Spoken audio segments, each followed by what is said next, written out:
Hey, I want to ask you another question today. Have you ever had to turn your back on something or someone? Hopefully not many. Or maybe you've had someone turn their back on you at one time. You know, the Bible talks about one thing we should never turn our back on, and that's wisdom.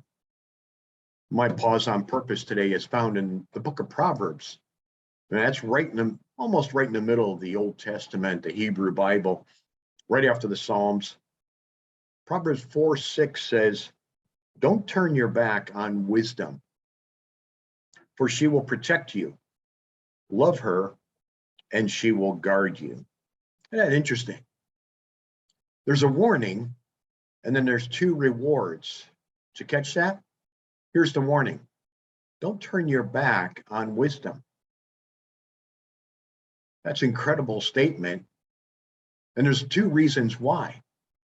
Because if you do turn your back, the scriptures say you're not going to be protected.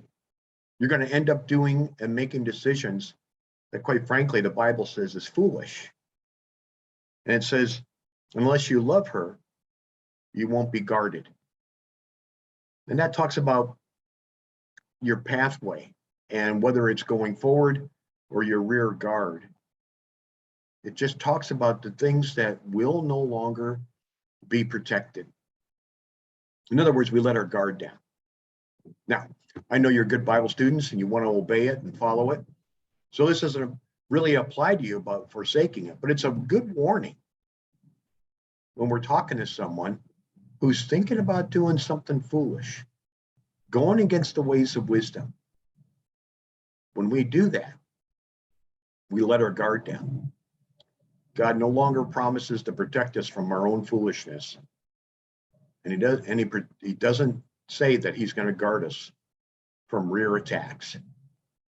The enemy's out there like a roaring lion, 1 Peter 5 says. And wisdom is a way for us to avoid those attacks. So, one thing we don't want to do today, that's to turn our backs on wisdom. Because when we do follow wisdom, God promises to protect us and to be our rear guard. And you go with God because he goes with you today.